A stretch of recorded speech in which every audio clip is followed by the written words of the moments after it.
అది ఆ సోషల్ మెసేజ్ని ఎలా అయితే బ్యాలెన్స్ చేస్తూ తీశారో డైరెక్టర్ గారు, అది చూసినప్పుడు కూడా చాలా ఎంజాయ్ చేస్తారు. ఆ కమర్షియల్ అవన్నీ యాడ్ చేసి.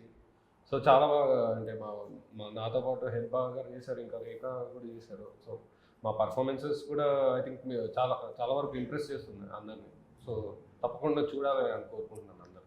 Okay, so one word about thank you dear. So thank you డియర్కి మా పోస్టర్కి మా టీజర్కి సంబంధం లేదనుకుంటున్నారు, బట్ అన్నిటికీ సంబంధం ఉంది. ఏది ఎక్కడ ఎలా పెట్టాలో అలాగే పెట్టారు మా డైరెక్టర్ గారు. సో ఎమోషన్ కానీ లైక్ యూత్కి బాగా కనెక్ట్ అవుతుంది. ఫ్యామిలీ పరంగా క్లైమాక్స్కి వచ్చినప్పటికీ సెంటిమెంటల్గా లైక్ ఒక ఎమోషన్ ఫీల్ అయితే కలుగుతుంది. డెఫినెట్గా మీ అందరికీ నచ్చుతుందని నేను కోరుకుంటున్నాను. ఖచ్చితంగా మర్చిపోకుండా ఆగస్ట్ 1కి మీరు థియేటర్కి వెళ్ళి చూడాలి. మీరు ఆ అభిమానిస్తే మళ్ళీ మళ్ళీ ఇలాంటి మంచి సినిమాలతో మళ్ళీ మేము ముందుకు వచ్చేస్తాను. And thank you so much. Okay, మీరేం చెప్తారు సార్? మీరే స్పెషల్గా చెప్పాలి, మీదే సినిమా ఇది. సార్ నేను ఒకే వర్డే చెప్తాను సార్. సినిమా చూస్తే కంపల్సరీగా అంటే లైక్ మనం సినిమా ఒక 2 hours స్పెండ్ చేసి వచ్చామంటే వర్తబుల్ సినిమా చూసి వచ్చా అనే ఫీలింగ్తోనే బయట వస్తాం. అదైతే కాన్ఫిడెంట్గా చెప్పగలుగుతాం. Last 2 questions. ఎవరినైనా పిలిచే అవకాశాలు ఉన్నాయా ప్రీ రిలీజ్ ఈవెంట్కి? ట్రై చేస్తున్నాం సార్, ఇంకా కన్ఫర్మేషన్ కాలేదు. బట్ ఎవరు వస్తారని నేను కూడా చూస్తున్నాను. టైం తక్కువ ఉంది కదా, ట్రై మీకు చేస్తాం. కృష్ణవంశీ గారు అంటే బాగా ఇష్టం కదండి? I love him. చాలా ప్రెస్ మీట్లలో చెప్పారు మీరు. సో ఆయన ఇన్వైట్ చేసే అవకాశాలు ఏమైనా ఉన్నాయా? బాస్ సంగతి, గురుగారి సంగతి తెలుసు కదా మీకు. ఆయన సినిమాకే అనకూడదు, ప్రెస్ ముందు తక్కువ వస్తారు ఆయన. ఆయన మూవీ గురించి అయితే మొత్తం డీటెయిల్స్ ఆయనకి వెళ్ళిపోయినాయి. ఆయన బ్లెస్సింగ్స్ వచ్చేసాయి. హీరో గురించి అడిగారు, ఆయన ఎవర్రా అని ఫలానా అని చెప్పాను. అమ్మాయిల గురించి అబ్బాయి అయితే తెలుసు కాబట్టి ఈ అమ్మాయి గురించి అంతకుముందు కూడా చెప్పాను తన గురించి. ఆ ప్రొడ్యూసర్ ఎవరంటే ఫలానా అని చెప్పాను. అన్నీ అయితే ఆయనకి వెళ్ళే న్యూస్. బట్ ఆయన రాలేదు. గురుగారు బ్లెస్సింగ్స్ అయితే ఎప్పుడు ఉంటాయి, తెలిసిందే కదా మీకు. మీడియా ముందుకు తక్కువ వస్తారు ఆయన, అదొకటే. ఓకే, సో చూసారు కదా ఫ్రెండ్స్, థ్యాంక్ యూ డియర్. మన జీవితంలో ఎప్పుడైనా మనకు ఎక్కువ ఇష్టమైన వాళ్ళకు థ్యాంక్ యూ డియర్ అని చెప్తాము. సో మీ జీవితంలో మీకు ఎవరు ఇష్టమో థ్యాంక్ యూ డియర్ సినిమాకి తీసుకెళ్ళండి. And August 1st. సో చూస్తున్నాం, చిన్న సినిమా పెద్ద సినిమా ఏ చిన్న కంటెంట్ బాగుంటే ప్రతి ఒక్కరు దేవుళ్ళలా ఒక ఆడియన్స్ ఆదరిస్తున్నారు. సో థ్యాంక్ యూ డియర్ సినిమాని కూడా ఆదరించాలని మనస్ఫూర్తిగా కోరుకుంటున్నా. సో న్యూ ఫిలిం మేకర్స్, ఇలాంటి ఫిలిం మేకర్స్ని మీరు ఆదరిస్తే ఇంకా మంచి మంచి కంటెంట్లు వస్తాయి, మీరు మంచిగా ఎంటర్టైన్మెంట్ అవుతారు. సో మా వీడియో మీకు నచ్చినట్టయితే please like, share, comment, subscribe and thank you for watching. So hi viewers, welcome to our channel. నా పేరు సాయి చరణ్. సో మనకు నచ్చిన వ్యక్తులు మనకు నచ్చిన పని చేస్తే థ్యాంక్ యూ డియర్ అంటాం. అదే సేమ్ టైము యూట్యూబ్లో థ్యాంక్ యూ డియర్ అని ఒక టీజర్ అండ్ సాంగ్స్ చూసాబ్బా, నాకు చూసినప్పుడు వండర్ఫుల్గా అనిపించింది. అదే same time beautiful and thank you team అయితే మనతో పాటు ఉందన్నమాట. మరిన్ని వివరాలు వాళ్ళని అడిగి తెలుసుకుందాం. సో ఫస్ట్ ఆఫ్ ఆల్ అందరికీ హాయ్ చెప్తారు. నేను first of all thank you dears అని చెప్తాను మీకు. ఓకే, థ్యాంక్ యూ డియర్స్ అందరికీ. So first of all director గారిని అడుగుదామని ఉంది, కానీ లేడీస్ ఫస్ట్ కదా, నో ప్రాబ్లం. అందుకని థ్యాంక్ యూ డియర్. సో మీ నుంచి ఎలా మొదలైంది? అంటే డైరెక్టర్ గారు మేము అప్రోచ్ ఎలా అయ్యారు, ఎలా షూటింగ్లోకి వచ్చారు? ఓకే, థ్యాంక్ యూ డియర్ మీ నుంచి చెప్తే ఎలా అంటే, ఓకే డైరెక్టర్ గారు అండి లైక్ సార్తో నేను ప్రీవియస్గా ఒక మూవీ చేసినప్పుడు దాంట్లో సార్ కోడైరెక్టర్గా వర్క్ చేశారు. సో అప్పుడు నుంచి నాకు అంటూ ఉండేవారు అనమాట, నేను డైరెక్షన్ చేస్తున్నానమ్మా, ఒక ఫిలిం ఉండింది, దానికి నేను చెప్తాను, అప్డేట్ చేస్తాను అన్నారు. వన్ డే ఒక నాకు సార్ కాల్ చేసి ఇలా ఒక క్యారెక్టర్ ఉంది జాన్. ఇక్కడ ఏదో సారీ ఇక్కడ సో అక్కడ అది అందం పోదులేండి. సో కంటిన్యూ చెప్పండి. సో అయితే కాల్ చేసి చెప్పారు నాకు, లైక్ ఇలా అనుకుంటున్నానమ్మా అని, జాను అనే క్యారెక్టర్. అండ్ దాని స్టోరీ కంప్లీట్గా వినలేదు. సార్ కాల్ చేసి చెప్తే నా క్యారెక్టర్ ఇలా ఉంటుంది సార్, నేను ఓకే సార్ నేను చేస్తానని చెప్పాను.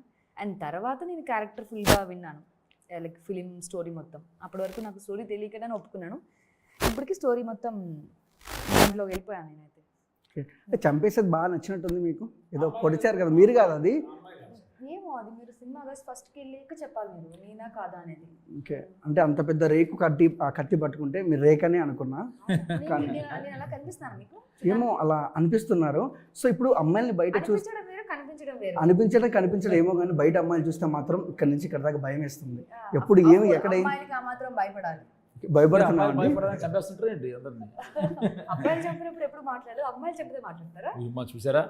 కాదు సార్, తరతరాలుగా యుగాలుగా ఈ అమ్మాయిలు అబ్బాయిలు తొక్కేస్తూనే ఉన్నారు. అమ్మాయిలు అబ్బాయిల్ని తొక్కేస్తూనే ఉన్నారు. మంచి పాయింట్ చెప్పారు. ఓకే నిజం సార్. ఎగ్జాంపుల్ మనం చూసుకున్నట్టయితే థియేటర్కి వెళ్తే లేడీస్ ఫస్ట్ అంటారు, అవును. బస్ స్టాండ్ బస్సులో అక్కడ లేడీస్ ఫస్టే, ఫ్రీ అవును. బస్సు మళ్ళీ వాళ్ళకి. అవును. మనకేముంది సార్ అసలు? ఇప్పుడు మీరు కూడా అన్నారు లేడీస్ ఫస్ట్ అని. మళ్ళీ ఇక్కడ కూడా డామినేషన్. ఆయన కూడా బాలాజీ అవన్నీ మనమే కదా ఇస్తాను ఇది అది చూసి నేను కూడా సార్ డైలాగ్ వినలేదు మీరు. ఏమన్నది? అవన్నీ మనమే కదా ఇస్తాను ఫస్ట్ వాళ్ళకి. మనమే అవును, ఇస్తున్నాం. సో మనమే ఇస్తున్నాం. సర్లే మనల్ని మనమే తొక్కేసుకుంటున్నాం, అది వేరే విషయం. సో ప్రొడ్యూసర్ గారు Sir. ఫస్ట్ ఆఫ్ ఆల్ ఏంటంటే ఒక 10 రూపాయలు డబ్బులు ఖర్చు పెట్టే ముందు ఒక 10 సార్లు ఆలోచిస్తాం. అవును సార్. అంటే టైటిల్ కథ చూసుకున్నట్టయితే అంటే నాకు చూసినప్పుడు చాలా బాగా అనిపించింది. సో మీరు ఎలా ప్రజెంట్ చేశారు, ఎంత ఖర్చు అయింది సినిమాకి? బడ్జెట్ గురించి ఎందుకులేండి. అరే చెప్పలేండి బడ్జెట్ బయటికి. బడ్జెట్ గురించి ఏం లేదు, బట్ అనుకున్న బడ్జెట్లోనే కంప్లీట్ చేసాం మూవీని. మనం ఏమైతే ఎక్స్పెక్ట్ చేయాలనుకుంటున్నామో అంతవరకు అయితే అంటే మేము అనుకున్న దాని ప్రకారం ఖచ్చితంగా అవుట్పుట్ వచ్చింది. సో అక్కడ వరకు వెరీ హ్యాపీగా అనిపిస్తుంది మాకు. ఫస్ట్ ఆఫ్ ఆల్ మీరు సినిమా అనుకున్నారా లేదంటే ఓటీటీ మూవీ అనుకున్నారా? బేసిక్గా ఓటీటీ మూవీనే అనుకున్నాం. ఓటీటీ మూవీ బేసిస్ మీదే స్టార్ట్ చేసాం. కంటెంట్ అంతా చూసిన తర్వాత ఆఫ్టర్ పోస్ట్ ప్రొడక్షన్ అయిన తర్వాత థియేటర్కి వెళ్దాం అనేసి మళ్ళీ థియేటర్ రిలీజ్ పెట్టుకున్నాం. అలా అంటే ఓటీటీ మూవీ కాస్త థియేటర్లో పడింది అంటారు. ఓకే సార్, ఓటీటీ మూవీని మీరు డైరెక్షన్ చేయడానికి నిలబడ్డారు. సో ఓటీటీ మూవీకి తేడా ఏంటండి? ఏం తేడా ఉండదండి. సినిమానే ఎప్పుడు కూడా కథ కామను, కానీ ఇక్కడ థియేటర్కి వచ్చింది, అక్కడ ఓటీటీలో ఇంట్లో చూస్తారంతే.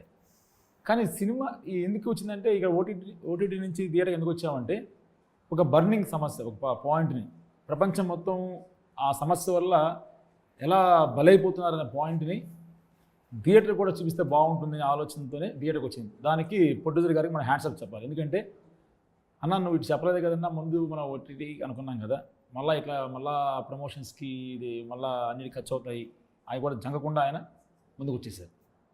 సో థియేటర్ కూడా ప్లస్ పాయింట్ అవుతుంది మనం. ఎందుకంటే ఫైనల్ ఎంటర్టైన్మెంట్ వచ్చి సినిమా జనాభాకి లాస్ట్ టైం కూడా చెప్పాను, చాలాసార్లు చెప్పాను అనమాట. ఫ్రెండ్స్ పోవాలన్నా, లవర్స్ పోవాలన్నా, ఫ్యామిలీస్తో పోవాలన్నా, అన్నదమ్ములు పోవాలన్నా, సరదాగా ఎక్కడ పోదామరా అంటే అన్నీ చేస్తారు, ఎంజాయ్ చేస్తారు. హోటల్స్ పోతారు, రకరకాల బీచెస్ పోతారు, ఫంక్షన్స్ చేస్తారు. అరే సినిమా పోదామరా, ఏ సినిమా ఉందో చూడు అంటారు. అట్లాగా థియేటర్ అనేది, సినిమా అనేది ఒక ఎంటర్టైన్మెంట్ మన పార్ట్ అయిపోయింది అది. సో ఒక బర్నింగ్ ఇష్యూని సినిమాటిక్ వేలో కమర్షియల్ పాయింట్ ఆఫ్లో చేసాం కాబట్టి థియేటర్ కూడా వస్తే బాగుంటుంది ఆలోచనతో థియేటర్ ప్లాన్ చేస్తారు రిలీజ్కి. సో అందరూ కూడా సపోర్ట్ చేశారు. రేపు థియేటర్ రిలీజ్ చేసే టీం రాజు గారు అయితే డిస్ట్రిబ్యూటర్స్ అందరూ కూడా సపోర్ట్ చేస్తున్నారు. నైస్ అండి. అండ్ హీరో గారు ధనుష్ పేరు చాలా వైబ్రేషన్తో ఉంటుంది. అండ్ మీది ఫస్ట్ మూవీ చూశాను, తంత్ర, చాలా బాగా యాక్టింగ్ చేశారు. సో ఈ మూవీ ఫస్ట్ ఆఫ్ ఆల్ కదిలినప్పుడు చూస్తున్నాం, తంత్రాలో మీ క్యారెక్టరైజేషన్ ఓవరాల్గా దీనికి దానికి సంబంధం లేదు. సో ఇలాంటి కైండ్ ఆఫ్ మూవీ చేయడానికి కారణం ఏంటి? సో